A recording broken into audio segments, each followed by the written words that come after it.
Congressman Mike Quigley of Illinois, co-chair of the Congressional Ukraine Caucus. Representative, thank you for being with us. You were a member of the House Intelligence Committee for several years. What can you tell us about this mercenary group, Wagner, and their capabilities?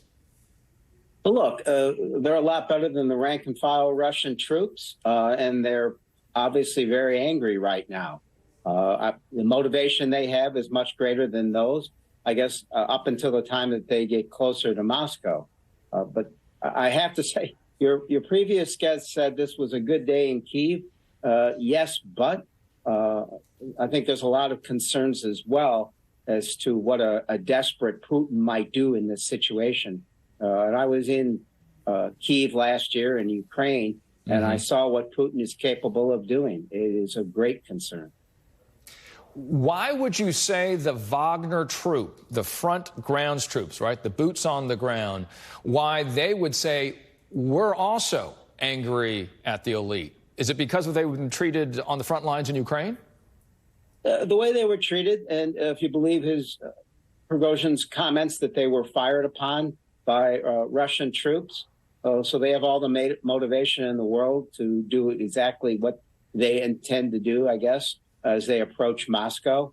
But again, I think the reaction here when we talk about this is, look, his comments are pretty important.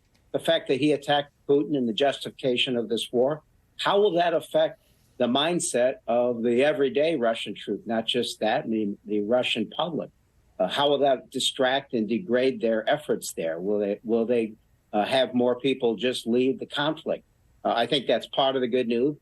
He has control of the operational area in the south that was directing this war. And then finally, look, you've lost the Wagner group as a fighting force against Ukraine, and now you've got to bring Russian troops back to fight them. So the opportunities are there, but with great opportunities come great risk. Again, I saw what he did, but I also saw them blow up the dam in the south. You have to have great concern for what would happen in a nuclear power complex that was much bigger than Chernobyl.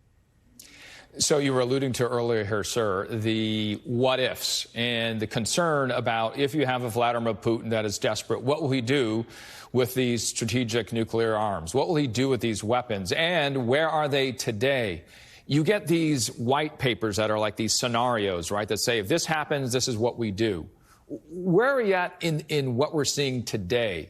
Based on an internal conflict, you have Wagner Group pushing north, a rebellion, as Vladimir Putin is saying right now. What is the thinking if you're talking to intelligence right now in the U.S. Capitol? I think what's happening in the intelligence community and the Pentagon is exactly what you're hearing is the president's talking to our allies.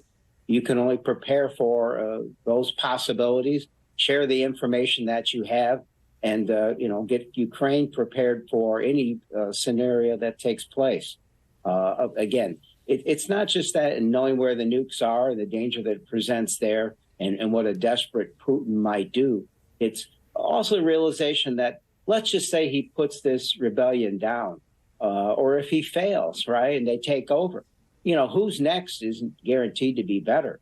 It depends entirely on how the security services have been co-opted. It seems obvious to agree they have been, but we don't know to the extent. But the Siloviki wasn't angry with the invasion, the hard right nationalists. They were angry and embarrassed that it was going so poorly. So to think that if Putin's replaced, that things would be better in Russia, I think not.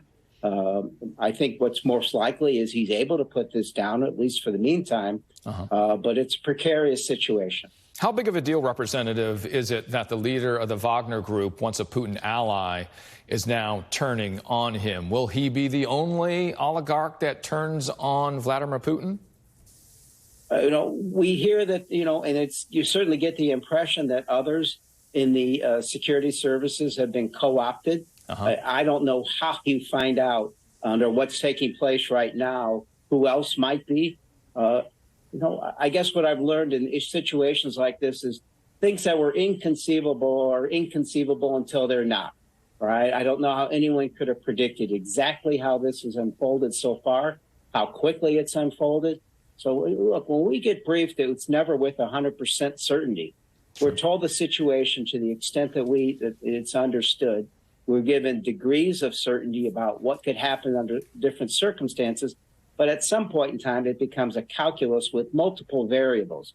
The best we can do is prepare for any eventuality, share the information with our allies, and be ready to react to whatever we have to do. Democratic Congressman Mike Quigley of Illinois, co-chair of the Congressional Ukraine Caucus. Thank you, sir. Thank you.